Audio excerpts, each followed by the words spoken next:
What's happening, guys? James Blonde here with MMOHuts.com, and one awesome new game that I discovered at PAX East was the latest addition to the Orcs Must Die series from Robot Entertainment, which is Orcs Must Die Unchained. It's the first free-to-play game in the series, and it's also the first in the series that is focused strictly on PvP. Previously, in the other games, you had to defend your base from a barrage of enemies, but now, not only do you have to do that, but you also have to do it against other players, and at the same time set your own traps against the offense and send your own minions back at the enemy. They call it a Fortress Siege action game. The launch version of this will be PvP. We're concentrating on PvP right now, 5v5 competitive multiplayer. That's not the only version that we have. We're kind of looking at what we're doing with Orcs Must Die Unchained as a platform. So you'll see content on here that is solo with AI teammates fighting against AIs. You'll see co-op teams against AIs.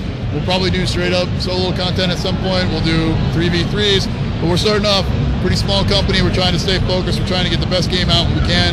Our initial focus will be on what you're seeing right here, which is the 5v5 games. The offensive side is the stuff we've got. It's really kind of like two games of Orcs Must Die being played simultaneously. So generally part of your team is on the offense, generally part of your team is on the defense. You have guys that are building traps and defending, and it feels a lot like the old OMD games. And then on the other side, you have guys that are trying to get the armies through those traps, disable them, keep those guys alive, push them into the enemy rift, and that's the whole new game that we've added. So that's one of the things that I was interested in. Now there are currently 10 playable characters in the game. Yeah. And is there any sort of customization? What really makes them stand apart?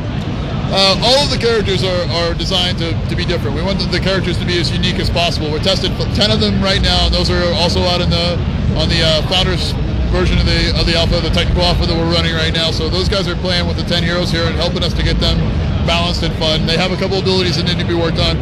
We have another dozen or so that are in the wings waiting, that are a little less advanced than the ones we have here.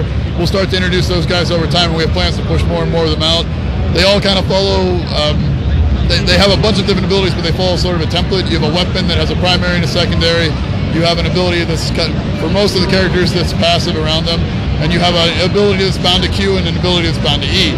But everything you see there is a lot like the spellbook from the previous games. So all of your traps, your equipment, we have things called glyphs that are a special kind of trap in the game. Weavers, like we had in the previous game. Vanity. All of these things are slots on your character, and they all come as cards. So when you get packs and start opening up packs, you'll find different versions of those things, and you can decide what the best strategy for the hero and for your team is based on what pack you're going to build out with your cards. And so when you're in a match, what is the resource system, and how do you go about laying traps, and how does that all work? We have two different resources in the game. One of them is coin, and one of them is leadership. On the leadership side, the deeper you get enemy waves, that you push your army deeper and deeper into their base, you'll earn more. You get gold and you get leadership for killing enemy players. And on the defensive side, you'll get more gold for killing enemy minions as they come through the gates, and you'll get some extra if you set up combos. So setting up good traps that are going to give you a high combo count. If you're a good defensive player, that's one of the things that you'll be able to do to earn more gold for your team. All you do to set traps is really like the previous games. You have a set of traps. Like I said before, you have cards that are traps. Whatever cards that you've taken to set those traps, those are the things that are going to be available to you during the course of the game. You pick that trap, you decide where you're going to put it down, you lay it down and spend some of your gold. We have different areas on different maps. It's usually inside your fortress where you can put your traps. Same thing on the enemy side of it. It's pretty simple. It's pretty straightforward, the same way we did in the previous games. And you can essentially upgrade your minions all the way up to basically a super boss that comes down the line. Yeah, each one of the war camps has a level. So as you'll start off with, right now you're starting off anyway with one war camp that's at level 1, and it's open at the start of the game. And those are the cheapest, kind of weakest minions. And as you earn more leadership, the team contributes all together to getting that camp up in higher levels, which lets you send better and better minions.